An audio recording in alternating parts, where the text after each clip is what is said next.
GST रजीम में threshold limit लाने से जो छोटे व्यापारी थे, स्मॉल बिजनेसमैन थे, उन्हें जीएसटी के बोझ से बचाने के लिए जीएसटी रजीम से बाहर कर दिया। तो जो 20 लाख का टर्नओवर है या 40 लाख का टर्नओवर है या स्टेट के डिपेंड करता है, 10 लाख का टर्नओवर है, उन्हें जीएसटी में रजीम में नहीं आना पड़ेगा, जीएसटी का कंप्लाइंसेस नहीं करने पड़ेंगे और जीएसटी का टैक्स नहीं चुकाना पड़ेगा। बट इसके साथ साथ कुछ एग्जम्पशन आइटम वाइज भी दी है, यानी कि पर्टिकुलर टाइप की गुड्स हो गई, पर्टिकुलर टाइप के सर्विसेज हो गए, उन्हें भी जीएसटी रजीम से बाहर कर दिया गया है, यानी कि उस पर जीएसटी नहीं लगेगा। जैसे कि जो इसेंशियल कमोडिटीज़ है, इसेंशियल आइटम्स है, जैसे कि फॉर एग्जांपल आपके वीट हो गया, गेहूँ, राइस हो गया, चावल हो गए, और बेसिकली ये अनाज जो हो गए, जो खाने पीने के हो गए, या नमक हो गया, सॉल्ट जो हो गए, इन सबको जीएसटी से बाहर कर दिया गया है, यानी कि इन पे जीएसटी जो है वो निल रेट पे लगेगा। तो इस टाइप के इसे बाहर करने के लिए उन्हें एग्जम्पशन दिया गया है। तो ये हम डिटेल में समझेंगे कि किन किन टाइप की गुड्स और किन टाइप की सर्विसेज को एग्जाम किया गया है, यानी कि जीएसटी उन पे निल रेट पे लगाया गया है। अब हम बात कर लेते हैं एक इम्पॉर्टेंट फीचर जीएसटी की जो बैकबोन है, वो है सीमलेस फ्लो ऑफ क्रेडिट। अब seamless flow of credit concept समझने से पहले हम एक और नया टर्मिनोलॉजी समझते हैं, डेस्टिनेशन बेस्ड कंजम्पशन टैक्स। वो क्या होता है उसके बारे में हम समझते हैं। तो हमारा एक एग्जांपल था कि हमने बी से मध्य प्रदेश में जो कंज्यूमर है उसने बी से कोटा स्टोन खरीदा और उसके घर में लगवाया। बी जो है वो आईजीएसटी लगा के देगा अपने इनवॉइस पे, आईजीएसटी वसूलेगा और सरकार को आईजीएसटी चुका देगा। इस तरीके की फंक्शनिंग आएगी। और बी ने भी सपोज ए से माल खरीदा हो तो ए ने उसे सी जीएसटी और एस जीएसटी लगा के दिया है, और सी चूंकि कंज्यूम ही कर रहा है तो उसको कोई दिक्कत नहीं है।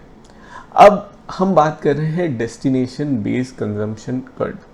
बी व्यापारी राजस्थान का है, सी कंज्यूमर जो है वो मध्य प्रदेश का है।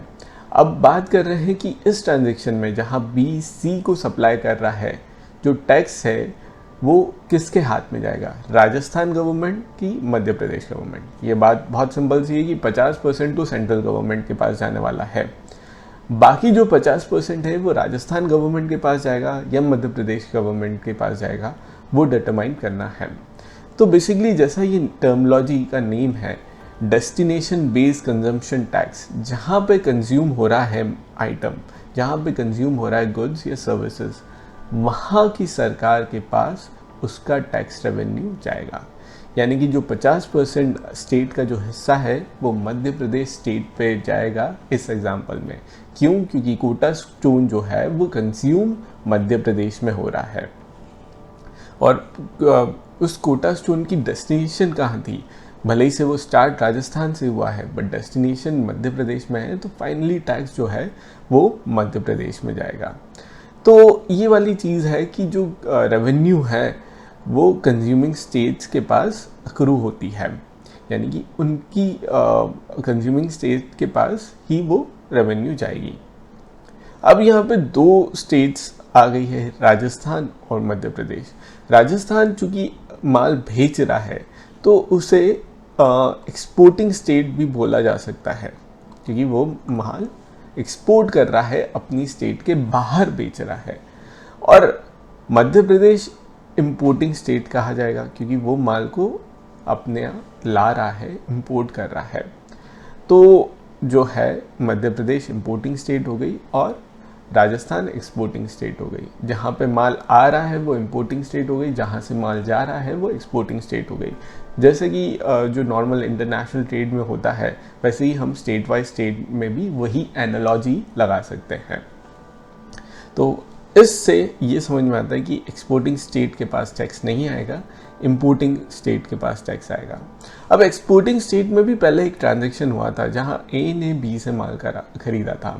वो खरीदा था सी और एस में, सी जीएसटी और एस जीएसटी लगा था। क्यों? क्योंकि ये इंट्रा स्टेट ट्रांजैक्शन था, और जब बी सी को बेच रहा है तब इंटर स्टेट ट्रांजैक्शन है, इसलिए आईजीएसटी लगा। तो अभी हम ये वाला ट्रांजैक्शन पहले फोकस करते हैं। अब ए ने बी को जब माल बेचा तो सी जीएसटी एस जीएसटी लगा के बेचा, और सरकार के खाते में बी के नाम में वो सी जीएसटी एस जीएसटी रख दिया। और बी के पास CGST SGST की क्रेडिट हो गई। जब वो IGST वसूलेगा सी को और चुकाएगा तो वो अपनी CGST SGST क्रेडिट को इस्तेमाल कर सकता है। ये अच्छा मैकेनिज़्म है और इस मैकेनिज़्म की ज़रूरत थी ताकि सीमलेस फ्लो ऑफ क्रेडिट हो पाए, यानी कि जो है क्रेडिट जो है एक स्टेट से दूसरी स्टेट जा पाए, उसके लिए IGST मैकेनिज़्म का इजाद किया गया, इसे बनाया गया। और बहुत यूनिक है इंडिया में GST लागू करने के लिए इस चीज़ का सोचना सरकार के लिए। अब कैसे होएगा, यानी कि फॉर एग्ज़ाम्पल अगर हम एग्ज़ाम्पल से समझें कि A और B के बीच में 100 रुपये का ट्रांजैक्शन हुआ था और 10 रुपये CGST हुआ और 10 रुपये SGST हुआ। ठीक, इसने माल उठा के B ने C को 200 में बेच दिया। 20 रुपये प्लस 20 रुपये यानी कि 40 रुपये की IGST हो गई। ठीक सा, क्योंकि रेट एक ही है। अब जब B है C को माल बेचेगा, C से 40 रुपये लेगा प्लस 200 रुपये लेगा, तो 40 माइनस 20 अपनी पुरानी क्रेडिट जो ये 20 रुपये थी C की, C और S की क्रेडिट वो इस्तेमाल करके 20 रुपये जो कैश लिए हैं वो सरकार को दे देगा, गवर्नमेंट को दे देगा। और इस तरीके से मैकेनिज़्म वर्क करेगा कि पुरानी C और S की क्रेडिट जो है वो SGST, CGST, IGST की आउटवर्ड सप्लाई में यूज़ हो जाएगी। आगे हम देखेंगे कि किस तरीके से ये क्रेडिट जो है यूटिलाइज होती है, इनका क्या ऑर्डर रहता है और किस तरीके से ये IGST, CGST और SGST का मैकेनिज़्म आगे वर्क करता है।